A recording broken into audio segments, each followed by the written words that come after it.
নমস্কাৰ ৰাইজ, আজি মই আপোনালোকক মোৰ গাহৰি ফাৰ্মখনৰ বিষয়ে দুটামান আৰু কথা ক'বলৈ ওলাইছোঁ। যদিও আপোনালোকে মোৰ মনত হাঁহি মুখ দেখি আছে, কিন্তু বহুত দুখৰ বিষয় হৈ আছে। গাহৰিবিলাকৰ দাম নাই, বিক্ৰী কৰিব লাগে। এতিয়া এনেকুৱা এটা পৰ্যায় আহি পৰিছে, যিবিলাকৰ গাহৰিৰ বেমাৰ হৈছে সেইবিলাকতো মৰিছে, আৰু যাৰ গাহৰিৰ বেমাৰ হোৱা নাই সেইবিলাক মানুহো মৰিছে। কেনেকুৱা হৈছে, এতিয়া বিক্ৰী কৰিব লাগে, গাহৰিৰ দাম নাই বা বেপাৰী আহিবই নোখোজে আমাৰ ফাৰ্মত। পাৰিলে এনে দি পঠাম বুলি ক'লেহে আহে, তেনেকুৱা টাইপ হৈ গৈছে। এতিয়া নাজানো আৰু এইটো কি, কিবা দুষ্ট চক্ৰান্তই হৈছে না কি হৈছে। এতিয়া দুটা গাহৰি বিক্ৰী কৰিবৰ বাবে আজি 2 মাহৰ পৰা ৰখি দামটো নাহে, বেপাৰী নিজেও আহিব নোখোজে।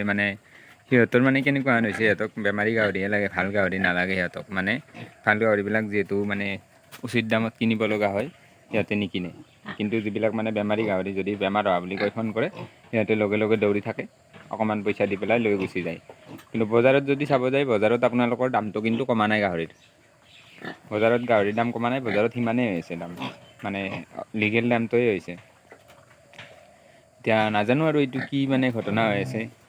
এতিয়া এনেকুৱা হৈছে, মোৰ দুটা মাইকী গাহৰি আজি পোৱালি হ'ব আৰু 4 দিন পিছত। এতিয়া সিহঁতক মই কেলছিয়ামৰ ঔষধ আনিব লাগে।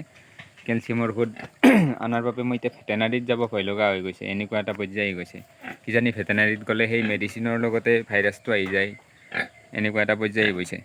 এতিয়া গাহৰিৰ পোৱালি এটা আছিল মোৰ আগৰ, সেইটোক মই যি পেলুৰ ঔষধ খুৱাব পৰা নাই, ভেটেনাৰীত যাব ভয় লগা হৈছে। ডক্তৰক ডক্তৰ মাতিব লগা হোৱা নাই বাৰু মোৰ এতিয়ালৈ। আৰু নাজানো আৰু কি হয়, ভগৱানে কিমান দিনলৈ বচাই ৰাখে। আপোনালোকৰ আশীৰ্বাদত, ভগৱানৰ আশীৰ্বাদত আছোঁ আৰু বেমাৰ চেমাৰ নোহোৱাকৈ গাহৰিবিলাকৰ। এতিয়া যি নহওক, আপোনালোকৰ কেনেকুৱা কি হৈ আছে ফাৰ্মবিলাক, বা আপোনালোকৰ জেগাবিলাকত কেনেকুৱা কি হৈছে, দাম কেনেকুৱা, এবাৰ মোক জনাব। আৰু শুনা পাই আছোঁ বাহিৰৰ পৰা গাহৰি আহিছে, সেইকাৰণে আমাৰ লোকেল গাহৰিবিলাক সিহঁতে কিনিব বিচৰা নাই। এইটো কি ঘটনা, ভিতৰুৱা কিবা ঘটনা চলি আছে নেকি, দুষ্ট চক্ৰান্তই কিবা চলি আছে নে কিয়ে, একো গমেই ভাবিবই পৰা নাই। এতিয়া দুটা বিক্ৰী কৰিব লগা গাহৰি আছে, এটা খাচী ডাঙৰ আৰু এটা মাইকী। সেইটো আমাৰ আমি সেই উক্তিত পৰা বুলি কওঁ। মোৰ এটা পোৱালি হৈছিল যে, সেইটো গাহৰি পিছত মই আৰু সেইটো ছাৰ্ভিচ নকৰালোঁ, সেইটোও বিক্ৰী কৰিম। এতিয়া বেপাৰী কৈ আছোঁ, বেপাৰীয়েও কৈ আছে দাম নাই, অমুক নাই তমুক নাই। কিন্তু বজাৰততো দামটো ঠিকেই চলি আছে, মাংসৰ দামটো। সিহঁতে বেমাৰী গাহৰি কিনি আছে, আৰু সেইটোৱে গম পাই গ'লোঁ। ঠিক আছে বাৰু, এটা কথাকে বকাই কৈ থাকিব ভাল নালাগে। এতিয়া মোৰ দুটা মাইকী গাহৰি আছে, সেই দুটা আৰু মোটামুটি আপোনাৰ 24-25 তাৰিখৰ ভিতৰত পোৱালি হ'ব। এইবাৰ ফাৰ্ষ্ট পোৱালি দিব সেই দুটাই, গতিকে হয়তো পোৱালিৰ সংখ্যা বেছি নহ'ব, 2-3টা তেনেকুৱা হ'ব। যদি আপোনালোকে সেনেকুৱা গাহৰি দেখা নাই, মাইকী গাহৰি পোৱালি হ'বৰ হোৱা, মই দেখাই আছোঁ। নতুন পালকসকলে দেখিলে গম পাব তেতিয়া, পিছলৈ যেতিয়া গাহৰি এটাৰ পোৱালি হ'বৰ সময় হয়, 3-4 দিন সময় থাকে, তেতিয়া কেনেকুৱা দেখাত কেনেকুৱা হয়, তেতিয়া গম পাব ভিডিঅ'টোত চালে। বাকী বিক্ৰী কৰিব লগা গাহৰিটো দেখাই আছোঁ, আপোনালোকে ভিডিঅ'টো চাই থাকক। এইটো এটা মোৰ 24-25 তাৰিখৰ ভিতৰত পোৱালি হ'ব, নৱেম্বৰৰ।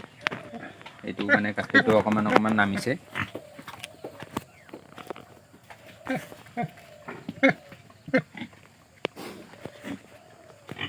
আৰু এইটো এটা শুই আছে, ভিতৰত গৈছোঁ।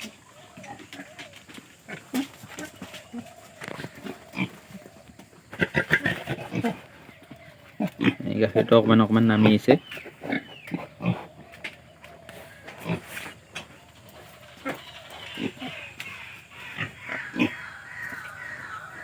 আজি মই আপোনালোকক আৰু এটা বস্তু দেখাইছোঁ। মই ভাবোঁ মোৰ বেমাৰটোৰ পৰা বাচি থকাৰ কাৰণ আৰু এটা হ'ব পাৰে, যে মোৰ গঁৰালখনত ধুনীয়াকৈ ৰ'দ পৰে হা। বহুতে কি কৰে, গাহৰি গঁৰাল সদায় জংঘলৰ মাজত বা তেনেকুৱা ছাঁ জেগাত, গছৰ ছাঁ জেগাত, তেনেকুৱা টাইপৰ জেগাত গঁৰাল বনায়। যাৰ ফলত কি হয়, মাখিৰ উৎপাতটো বেছি হয় গঁৰালবিলাকত। মাখি, মহ, তাৰপিছত গোন্ধ ওলাই, যিহেতু ৰ'দ নপৰে। কিন্তু মোৰতো এতিয়া চাফা কৰা হোৱা নাই বাৰু, অকণমান পাছত চাফা কৰিম। এতিয়া চাওক, কিন্তু মাখি এটাও নাই, বা মহ হয়তো ৰাতি 1-2টা আহে, যিহেতু মই আঁঠুৱা টনি দিয়া নাই। কিন্তু মাখি এটাও নাই। মই ভাবোঁ এই বেমাৰটো চাগে কিনা দানাৰ পৰা হয়তো অহাৰ চান্স কম, হয়তো মাখিৰ পৰা হৈ থাকিব পাৰে। ময়োতো কিনা দানা খুৱাওঁ কিছু, মানে মিক্স কৰি দিওঁ। আমাৰ ধানৰ যিটো মলি হয়, মলিৰ লগত কিনা দানা মানে গডৰেজ, তাৰপিছত আপোনাৰ চাপৰ, মেগী এইবিলাক মিশ্ৰণ কৰি খুৱাওঁ। কিন্তু মোৰ যিহেতু এতিয়ালৈ বৰ্তমানলৈ একো হোৱা নাই, আজি আপোনাৰ মোৰ নৱেম্বৰৰ আজি কিমান হ'ল, নৱেম্বৰৰ আজি 19 তাৰিখ, এতিয়ালৈ মোৰ একো হোৱা নাই। সেইকাৰণে মই ভাবোঁ যে হয়তো দানাৰ পৰা নহ'ব লাগে, হয়তো আপোনাৰ হৈছে যদি মাখি, মহ তেনেকুৱা ধৰণৰ বিলাকৰ পৰা হ'ব পাৰে, বা গোন্ধ ওলালে গঁৰালবিলাকৰ। আৰু যিমান দেখা পাইছোঁ বহুত ডাঙৰ ডাঙৰ যিবিলাক গাহৰি গঁৰাল আছে সেইবিলাকত বেমাৰটো বেছি হৈছে। কাৰণ সেইবিলাকত কি হয় আপোনাৰ গোন্ধ এটা থাকে, মানে গাহৰিৰ যিটো গোবৰ থাকে সেই গোবৰটো য'ত গৈ পেলাই জমা হয় তাত মাখি চাখি পৰি তেনেকৈ গোন্ধ ওলায়। সেই গোন্ধটোৰ কাৰণে হয়তো বেমাৰটো মানে বেছিকৈ বিয়পে, তেনেকুৱা হ'ব পাৰে। কিন্তু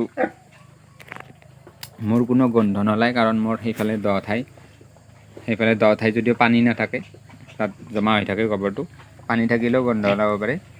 গতিকে এতিয়া নাজানো বাৰু কিহৰ কাৰণে বেমাৰটো ইমান বিয়পিছে। আমাৰ গাঁৱত বা আমাৰ এইখিনি ঠাইত আমাৰ ঘৰৰ পৰা 3-4খন গাঁৱত এতিয়ালৈ বেমাৰটো হোৱা নাই বাৰু, মই শুনা পোৱা নাই।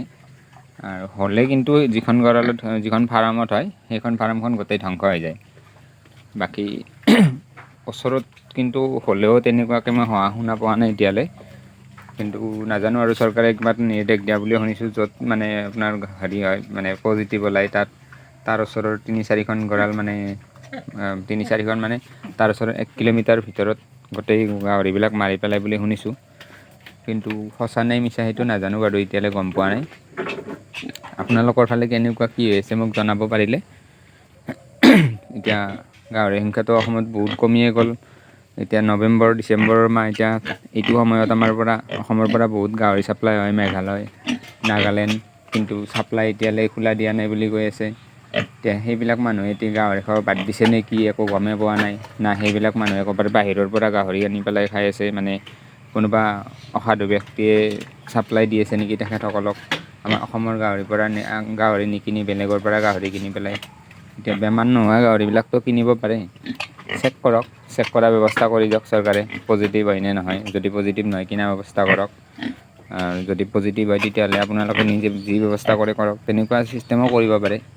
এতিয়া মই আজি গাহৰি মানে বেমাৰ নহয় পেলাইও বিক্ৰী কৰিব পৰা নাই, বেমাৰ হোৱাবিলাকতো বিক্ৰী মানে হৈ আছে। এতিয়া মই মানে এনেকুৱা হৈছে, বেমাৰ হোৱাটোৱে আশা কৰিব লাগে সেনেকুৱা হৈছে। কিন্তু হ'লেও কি হ'ব, বিক্ৰী হ'লেও সেইটোৰো দাম নিদিয়ে, মানে দামটো একেবাৰে কম দিব, 2-3 হাজাৰ টকা দিব, দি পেলাই লৈ গুচি যাব।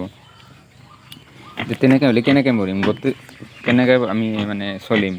গোটেই বছৰটোত যিমান উপাৰ্জন কৰিলোঁ এইটো বছৰত, গোটেই উপাৰ্জনখিনিৰ ধন গাহৰিতে সোমাই থৈ দিলোঁ। ক'ৰবাৰ পৰা 2 টকা এটা পাইছোঁ, গাহৰি পোৱালি এটা কিনি আনিছোঁ, আৰু ক'ৰবাৰ পৰা 4 টকা পাইছোঁ, আৰু দানা কিনিছোঁ, গাহৰি গঁৰালখন মেৰামতি কৰিছোঁ, নতুনকৈ গাহৰি গঁৰাল বনালোঁ, মাটি উঠালোঁ। গতিকে কিমান টকা খৰচ হয় আমি পালকসকলে জানে। কিন্তু মানে চৰকাৰে এইটো কথা কিয় বুজি নাপায়, এতিয়ালৈ কিয় আকৌ মানে ভালকৈ আগবাঢ়ি অহা নাই। কি হৈ আছে একচুৱেলি ঘটনাটো, কেনেকৈ বেমাৰ বিয়পি আছে, কি কৰিলে ঠিক হ'ব, তাৰ বিষয়ে কঠোৰ মানে ব্যৱস্থা লোৱা দেখা পোৱা নাই। সেইটোৱে দুখ লাগি আছে। চৰকাৰৰ পৰা কিবা এটা কঠোৰ মানে দৃষ্টি এটা দিলে ভাল লাগিল হয়। মানে যাতে বেমাৰী গাহৰি বিক্ৰীৰ সলনি মানে ভাল গাহৰি বিক্ৰী কৰাৰ ব্যৱস্থা কৰক।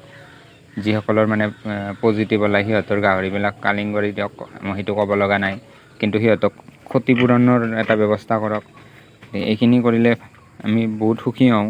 কাৰণ আপোনালোকে চৰকাৰৰ মানুহবিলাকে নাজানিব এজন গাহৰি পালকৰ কিমান কষ্ট হয়, গাহৰি গঁৰাল এখন বনাওঁতে, সিহঁতক দানা খুৱাওঁতে কিমান খৰচ হয়, পোৱালিবিলাক কিনোতে কিমান খৰচ হয়, সেইবিলাক চৰকাৰে বুজি নাপাব।